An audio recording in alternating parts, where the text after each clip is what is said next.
So yan, what's up mga kawasak? So for today's video, ngayon ay i-review naman natin yung ating Mitsubishi Mirage GLX 2024 model. At ang kulay nito ay metallic silver gray ba? Or yun na yan, basta gray. So yan, ilan buwan na ba to? July, August, September, October, November, December, January. 6 months. For almost 6 months. So magsi 7 months na nga guys eh. Opo. Pagpalagay natin for almost 7 months itong ating kotse is ano ba yung mga naging problema, ano ba naging issue ko, ano ba yung review ko sa paggamit ko dito sa ating Mitsubishi Mirage. Ito ay brand new. So pakita ko muna sa inyo yung labas.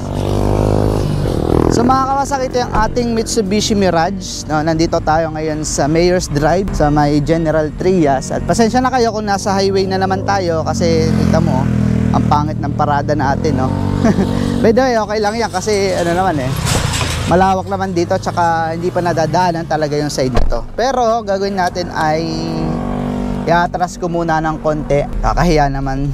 Baka i-bash nyo na naman ako na sa kalsada ako nag-review ha. Pero tunay naman. Medyo isisiksik ko lang ng konti dito sa gilid. So ito guys ang ating Mitsubishi Mirage G4 GLX 2024 model. Ayan o. Ano ba yung upgrade natin dito? Ang in-upgrade ko lang dito guys, accessories. Hindi naman siya totally upgrade. So dinagdagan ko lang accessories ng ating yan o, dashcam, likod, unahan, tsaka yung loob, no? So napakahalaga na meron kang dashcam sa loob kapag ka nag-grab ka. So pwede din namang hindi na, pero much better is meron. Ang pinakamahalaga lang dyan is yung unahan tsaka yung likuran. Para kung sakali sa traffic, kung it's either na wag naman sana na may mangyari, is meron kang ebidensya kung wala ka naman talagang kasalanan. So yan, ang naging problema ko na lang dito ay sa sacking part na naman talaga yon. Ito kita nyo, medyo may gas-gas na siya. At saka medyo may bengkong kasi nga naatrasan tayo ng taxi guys, no? So overall walang problema. Tapos yung tint natin guys, ito ay stock medium. Tinanong ko ng ahente ko kung anong gusto ko, sabi ko medium lang para hindi ganon kabilis, para hindi ganon kaliwanag. Pero yung medium pala niya is napakadilim na. So sa gabi nahihirapan ako kapag magpapa-atras kasi nga napakadilim. Pero yung unahan natin is hindi ko pinalagyan ng tint kasi mas maganda sa akin pag gabi ako nagde-drive is walang tint yung unahan. Kasi mahina ako sa ano sa madilim eh. Overall sa gulong walang problema. Yung lagutok, normal lang yung lagutok. Pagka medyo malalim yung hindi ko napansin yung pag di ko napansin yung malalim na lubak, talagang lumalagutok siya. Dito sa ating unahan, meron gas-gas na din yan guys. So nagasgasan to ito kahoy lang naman na nakadali dyan, no. Driver's fault na yan, kahoy. Hindi talaga may iwasan yan kasi nga kahit anong gawin mo is magagasgas at magagasgas yan. Kahit anong ingat mo guys, kasi nga kung ayaw mo magasgasan is wag mo gamitin, no. Tapos ito pa, driver's fault din ako. Yan o, may bilog. Naatrasan ko naman sa bahay sa Quezon Province. Tapos sa Manila ito, naatrasan ko naman yung hindi ko kita kasi yung yung parang slow, yung no parking. Tapos may tubo, tapos may semento sa ilalim. So naatrasan ko yan ng tama. Tapos ang tambutso naman niya guys, yung mga nagreklamo is maalog talaga siya pag umaandar na ganyan, no. Pag naka-idle guys. So yan, upgrade ko pa ito, accessories, para pag tumama siya sa pader is hindi agad magagasgas. Ito napaka-bisa niyan. Hindi naman siya masama tingnan, no. Medyo dumagdag pa nga sa forma natin eh. O yan, no. Kesa sa iba na plain lang na walang ganto. Kasi may times na isang beses ata, 2 beses na tumama to sa pader. Sabi ko para mas maganda lagyan ko nito. Para it's either na if ever na tumama sa pader is wala naman tayo magiging problema. So ito, nga pala, nagpintura kasi tatay ko nun sa kahoy, yung varnish. So natilabsikan ata to ito sa mags natin, kaya pag kinukot-kot ko, tigas na niya, para siyang pintura talaga. So hindi ko na siya maalis guys. So sayang naman. So don't worry, okay lang, mags lang naman yan. At bala ko din naman yan paltan soon, hindi pa ngayon kasi wala pa tayong pambili. So overall, okay naman guys. Sa ahonan, wala din problema. May mga settings tayo dyan pang ahonan, tuturo ko mamaya. Tapos yung headlight niya guys, is sa gabi, okay naman siya, yung headlight niya. Single bulb lang yan ha, hindi tulad sa Vios na dalawa dalawa yung bulb niya, isang high at saka isang low. Ito sa isang bumbilya, sama na yung high at saka low. Tapos lahat yan is bulb type, guys. Wala pang LED dyan sa mga ilaw na yan. Pati yung loob, bulb type. Ang ayoko lang dito, okay naman siya sa gabi, guys. Pero pag maulan, sobrang lakas ng ulan, tapos samahan pa ng konting fog, no? Tapos nasa espalto ka, is kukunti na lang yung makita mo, ang dilim niya. Kaya ano ko sa inyo, payo ko na lang, ispaltan nyo to ng LED light, at least 60 watts. Mas maganda na yun kaysa yung mga 25 watts. Perang mahina pa lang. So 60 watt ang recommended ko. 60 or 50, di ko alam kung anong meron eh. Tapos kagandahan ito, meron siya sa gilid ng turn signal, para kung sakaling hindi nakita nung katabi nyo yung signal nyo, at least meron dito na iilaw yan pagka nag turn left ka or turn right, makikita nila na paliko ka. So sa loob naman, pasensya na kayo makalat ha, kasi may inasikaso mga papers, ayan no. Sa loob naman guys, ito yung upgrade natin, 'di ba, yung dashcam nga. Tapos ito, ano din yan na, ano, kulay dilaw pa din, bulb type. Tapos may mic siya dito guys, no? Tapos ayan, ito yung pang-ahonan guys, yung B. Tsaka sa downhill, uphill, pwede nyo gamitin tong B kung kakapusing kayo. Tapos sa downhill naman, kapag bubulusok kayo, pwede nyong iset to sa B, ikambyo nyo sa B para mag-brake siya, mag-engine brake. Tapos ito USB, CarPlay, via CarPlay pwede siya guys, para hassle-free, hindi nyo na kailangan ito. Kaya lang ako may cellphone holder, is gawa ng aking Grab.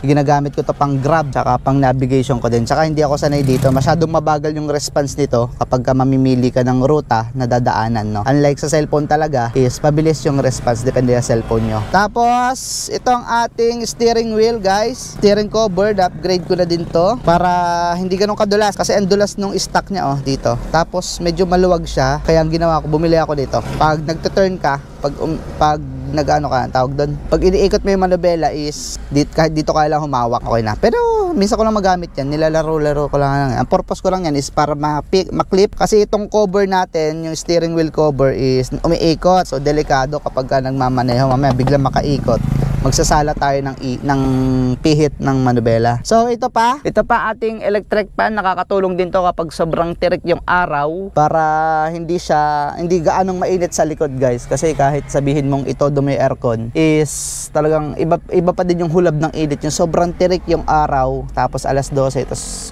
walang kahangin-hangin. So nakakatulong to para mas palamigin din yung likodan at hindi mainitan yung pasahero ko. Ito, dashboard cover. Yan, Shopee lang din yan guys. So yun, wala naman na akong ibang na-upgrade dito. Tsaka ito pala, lagi ng mga card nyo. Shades. Sa kabila wala. So ganyan lang yan. Hindi ko pa natatanggal yung plastic eh. Siguro wag na muna. So yan mga kawasak. Ano nga ba yung ko dito? Review after ng almost 7 months na paggamit ko dito sa kotse na to. So ang una kong napansin guys, pagka may sakay ka na na 5 tao, tapos 2 sa unahan, ako pasahero, tapos 3 sa likod pasahero din. Pagka napahams ka or medyo malalim na lugar, gumaganon yung hulihan, no? Parang lumalapat yung shock. Ang suggest ko lang is hindi naman magpalit eh. Merong inilalagay sa shock niya rubber guys, pang Mitsubishi Mirage talaga, na pwede, parang hindi naman lifter eh, para hindi lang siya sumagad, no? Rubber siya, medyo nape-press din siya, kaya hindi agad-agad sasagad yung likodang shock nyo.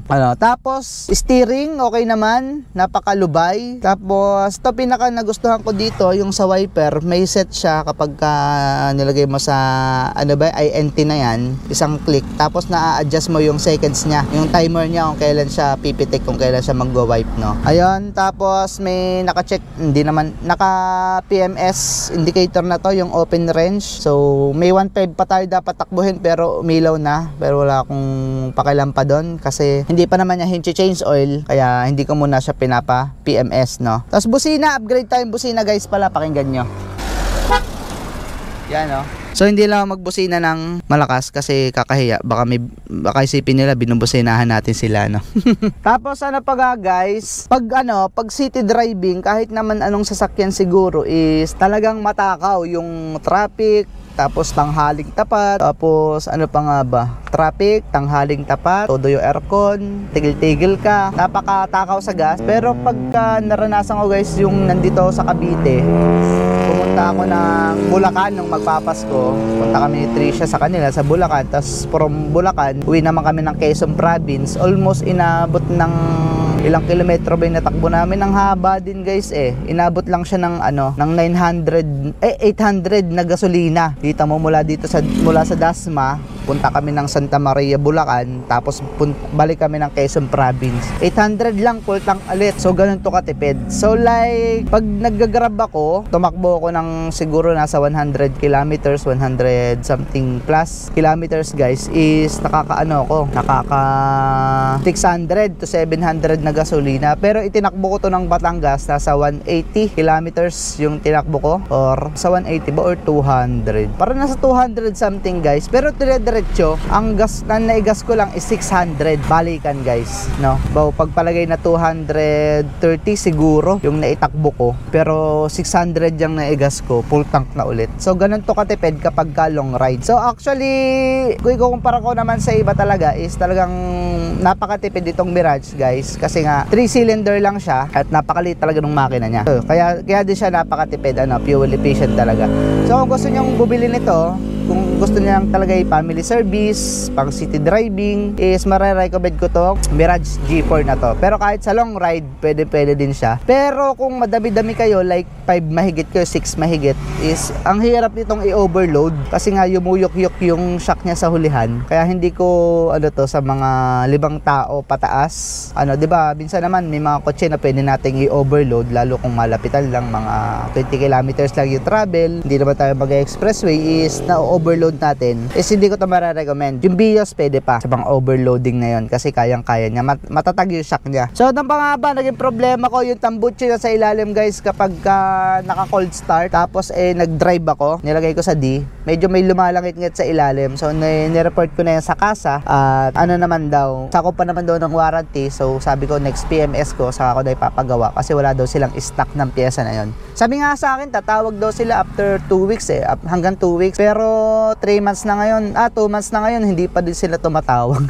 So sabi ko magpi-PMS naman na ulit ako, so doon ko na lang i-report ulit sa kaila para magawa, kasi nakakailang. So kabago-bago may lumalangit-ngit sa ilalim. So sa pag-grab naman is tamang-tama lang tong Mirage na to, kaso nga lang, yun nga lang ang pinaka-ayoko lang dito pag sobrang tanghali na. Kaya naman ng aircon, kaso nga lang kailangan mo i-level 3, tapos medyo mataas yung thermostat mo. So ano pa ba? Itong mga headings naman nila is maganda, yung head unit ayos, yung aircon okay din naman. So pagka sobrang tanghali lang, kailangan mo na talagang laksan. So wala na ako ibang masabi guys.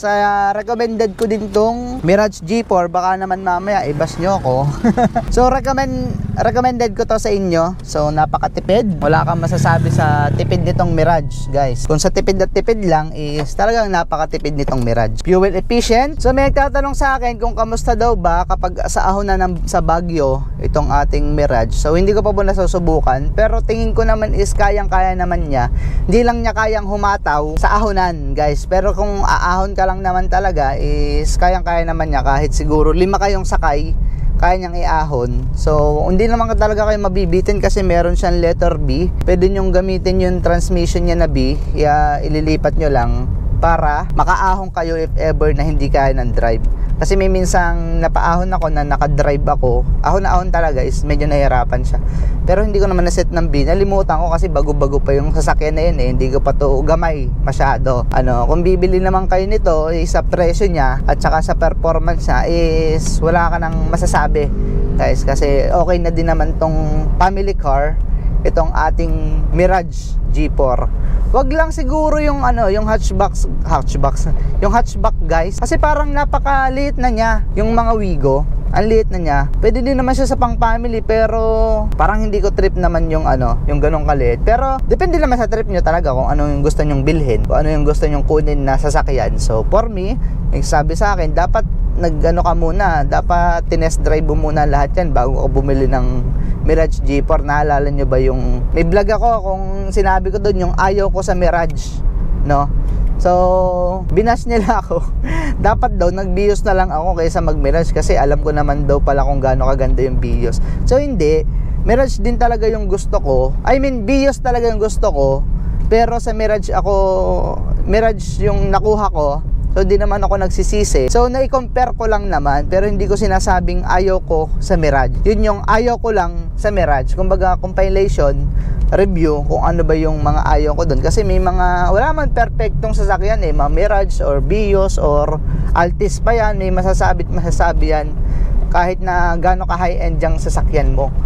Yung akin lang naman, lang yung ayaw ko doon. Pero hindi naman ibig sabihin yun, ayaw ko talaga sa Mirage. Yun yung na-observe ko lang sa Mirage na medyo tagilid, no? Wala naman ako sinabing Mitsubishi, ayusin mo yan, ayaw ko ng ganun. Sa presyo niyang ganito na napakamura, is okay na din naman sa akin yung mga ganung features niya, yung mga ganung sinasabing issue, yung mahina yung aircon, tapos mahina humata. So 3-cylinder nga lang hahanapan mo ba yan ng malakas humatak? O diba? Ganun lang mga kawasak. So yan, overall naman talaga is goods na goods tong ating Mirage, no? Sa mga hindi naman kalakihan yung sweldo at gusto nyong ipan daily na sasakyan, is much better itong Mirage. O kaya yung mga mang 3-cylinder pa dyan na matitipid. Basta 3-cylinder kasi matipid guys eh, like yung Suzuki Alto. Kung talagang pang company nyo lang talaga, parang mas pinakamaganda at mas pinakamatipid yung Suzuki Alto kasi wala pa yung 1000cc. Ito kasi 1.2 na guys eh, kaya medyo may gas din to eh. Pero yung Suzuki Alto parang 900 lang ata yun, 900cc. Tapos 3-cylinder lang din. Pero mas matipid yun kaysa dito guys, kasi biruin mo, napakaliit nun. Ang liit lang din nung papalamigin niya, tapos ang gaan pa nung dadalhin niya.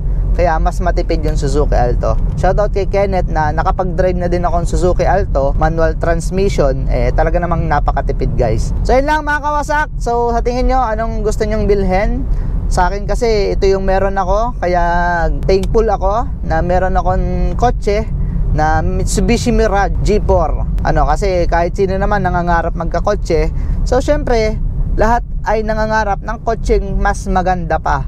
So hindi lang katulad nitong sedan, syempre mga malalaki. Pero sa ngayon is ito yung kaya, is nagpapasalamat ako at sana naman makayanan kong hulugan. So hulugan po ito, hindi po ito sa mga nagtatanong sa akin.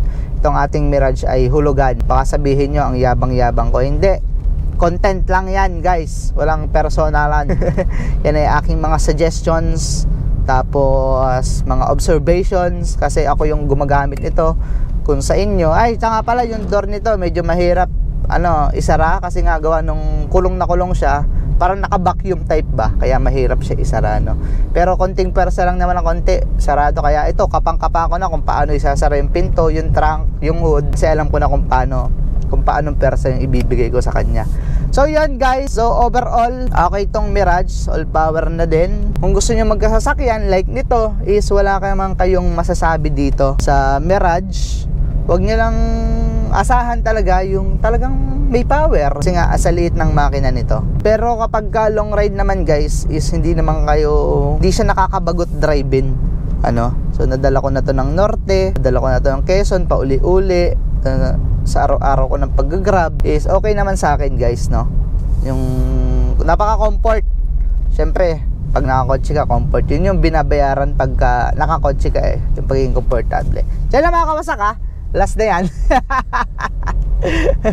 So sa inyo, sa mga naka-Mirage dyan, okay pa ba yung Mirage nyo? Kasi itong sa atin is okay na okay. Pati yung sa tita ko na almost 7 years na ata or 8 years is okay na okay pa din. Manual transmission pa yun So hindi ko naman dinadown yung mga Mirage. Sa presyo niyang pangmasa is okay na to. So alagaan nyo lang sa maintenance para humaba yung buhay ng inyong sasakyan, kahit ano pa ang sasakyan yan. Kaya lang, ride safe always and peace out.